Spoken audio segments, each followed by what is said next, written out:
का जिहड़ा पंडाल सजाया गया, मैं रख रहा हूँ काला पहलवान बब्बर शेर जिन्हें कि 14 अगस्त दियां पंडाल दे विच कुश्तियां लाइयां और ऐसा मेला लाया कि जिहड़े कि फन्ने पहलवानी से हर पहलवान पाकिस्तान का हर पहलवान घुलिया, Pakistan army, Pakistan navy, Pakistan railway, Pakistan वापटा, क्या बात है। और देखो बामे पहलवान ते आफ्ताब भट्ट की कुश्ती हो रही है, हीरे बलोच की ते जवेद कल्लू की कुश्ती हो रही है। ते ये कौन अज का मेला देखो, हीरो नंबर 1 काला पहलवान उन्हें पंडाल सजाया। न्यूज़ 24 के हवाले से इस वक्त हम मौजूद हैं शुमाली लाहौर के शहनशाह रेसलिंग जनाब अकरम पहलवान साहब के पास, जिन्होंने देसी कुश्तियों को फ़रोग देने के लिए अपना कलीदी और मरकज़ी किरदार अदा किया।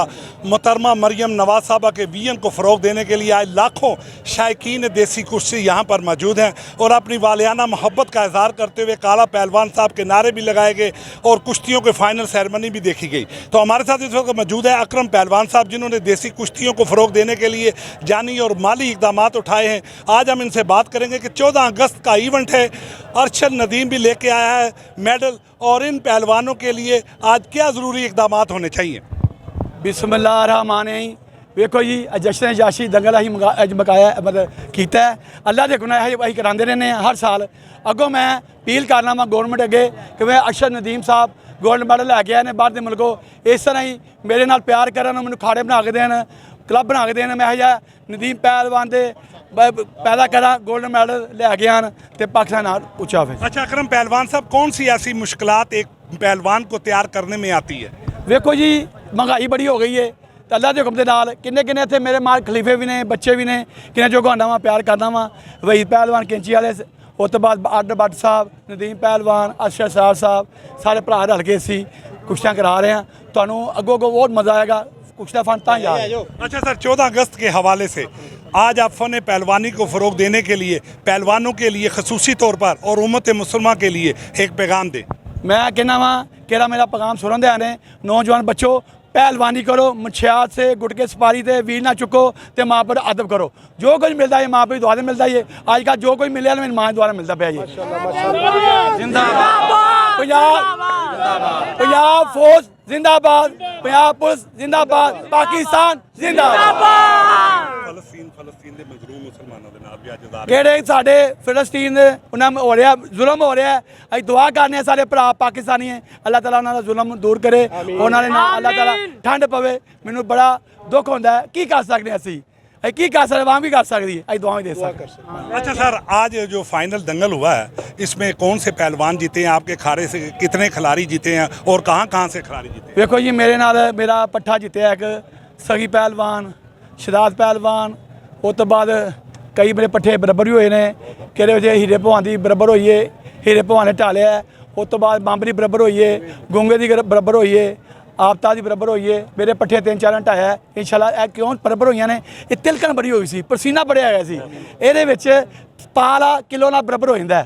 तो इंशाल्लाह को सियाल आ रहा है, मैं बड़े दंगल करावांगा इंशाल्लाह। वही साहब कैंची वाले अमृतसर जी और मेरे रल के अगो एडम करा रहे, बड़ा बड़ा वही साहब और अरशद नदीम साहब बुला रहे हैं अपने माने सूसी अनकी तरीके लाल करा। अच्छा सर, आप हब्स बजा में भी इस वक्त हैं, हब्स बहुत है, बहुत सा टाइम आपने कीमती दिया। ये पट्ठा क्या होता है? पट्ठा शीट होता है, किसी दाद दासते हैं, सिखाते हैं, जवान करते हैं, उसको दाल दाते हैं, ये दामर ये पट्ठा होता है जी। जी सर, आज आप क्या पैगाम देंगे? जी मैं जश्न आज़ादी के हवाले से पैगाम देना चाहता हूँ कि हमारे जो शोहदा हैं ये उनकी यादगार में दंगल कराया गया है और काला पहलवान एक बब्बर शेर ब्रांड का नाम है और काला पहलवान और अपने पहले से पैसा खर्च कर रहा है सारा। और हमारी हुकूमत से अपील है कि काला पहलवान को ओहदा दिया जाए और हमें लाहौर में जितने खाड़े हैं उनको प्रमोट किया जाए, पहलवान आगे आए, ताकि अरशद नदीम की तरह हम आगे भी हमारे बच्चे अपने पहलवान बने और मेडल लेके आएँ। अगर हुकूमत पंजाब वज़ीर आला मरियम नवाज साहबा अकरम पहलवान पर कोई जिम्मेदारी आयद करती है तो आप उनका साथ किस हद तक देंगे? इंशाल्लाह काले पहलवान के साथ इंशाल्लाह पूरा लाहौर है, पूरा पंजाब है, पूरा पाकिस्तान है। काला पहलवान एक ब्रांड का नाम है और काले पहलवान की एक पूरी टीम है। काला पहलवान अकेला नहीं है, पूरी टीम वर्क है काले पहलवान की, और फिर ये इतना बड़ा इवेंट होता है। जी सर, आज आप क्या? जी डॉक्टर अब्दुल रशीद जनाब। जी डॉक्टर अब्दुल रशीद बात कर रहा हूँ जी, नवाज शरीफ लेवर पाकिस्तान का जनरल सेक्रेटरी।